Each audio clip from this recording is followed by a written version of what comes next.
उसके पीछे की सोच ये बताई जा रही थी कि चिराग पासवान को ये सीटें हारने के लिए दी गई हैं। और मेरे कुछ शुभचिंतक जो मेरे बारे में सोच रखते हैं कि भैया कैसे चिराग पासवान को कमतर आंका जाए, उन्होंने खासतौर पर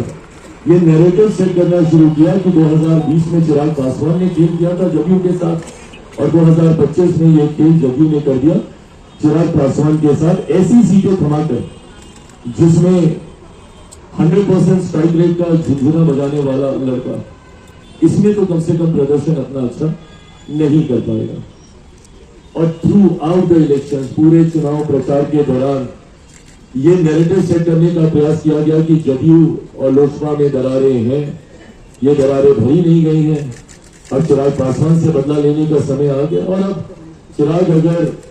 4-5 सीटें भी इसमें से जीत जाएंगे तो बहुत बड़ी बात होगी। एंड मोर और लेस अधिकांश एग्जिट पोल ने भी वैसा ही दिखाना शुरू किया, जहां पे हम लोगों को दहाई के आंकड़े तक भी लेकर जाने में कई एग्जिट पोल की सांस फूलने लगती थी। बहरहाल मैंने हमेशा इस बात को मैंने कहा कि मैंने चुनाव सर्वे के आधार पर नहीं, मैंने हमेशा चुनाव अपनी मेहनत के आधार पर लड़ने का काम किया। परिणाम मैंने ये सोचकर नहीं कि एग्जिट पोल मुझे क्या दिखाएंगे, परिणाम बिहार की जनता मुझे क्या देगी, ये सोचकर मैंने चुनाव लड़ने का काम किया।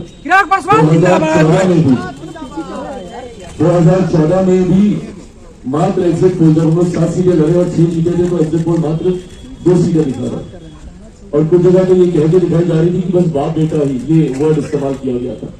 कि बस बाप बेटा अपनी सीटें जीतेंगे, जमुई से चिराग और हाजीपुर से मेरे नेता। और 2019 में भी जब 6 की 6 हम लोग जीते तब भी यही नैरेटिव सेट किया जा रहा था कि बहुत होगा तो 2 सीटें जमुई चिराग निकाल लेंगे, हाजीपुर इनके नेता के नाम पर उस वक्त हमारे चाचा चुनाव लड़ रहे थे वो निकाल लेंगे। और 24 में तो हर कि भैया सिर्फ हम ही सीट निकाल पाएंगे, जमुई की 1 सीट निकल गई तो निकल गई,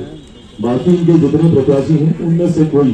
चुनाव नहीं जीत पाएगा। मेरे 5 सांसद आज इस मंच पर आपके सामने मौजूद हैं। मैं एग्जिट पोल को मैं दोष नहीं देता, मैं दोष उन लोगों को देता हूं जो ये नैरेटिव सेट करने का प्रयास करते हैं बार बार कि गठबंधन में दरारें, चिराग पासवान मुख्यमंत्री जी के बीच में दरार, लोजपा जदयू, और इन बातों को सहज स्वीकार करना भी आसान हो जाता है क्योंकि मेरा इतिहास भी ऐसा ही रहा है। 2020 में जिस तरीके से हमारी भूमिका रही तो उस भूमिका के साथ जोड़ते हुए इन परिस्थितियों को जोड़ना आसान हो जाता था। और इसीलिए 24 के लोकसभा में भी यही परसेप्शन बनाया गया और यही परसेप्शन 2025 विधानसभा में भी बनाया गया। और मुझे खुशी है आज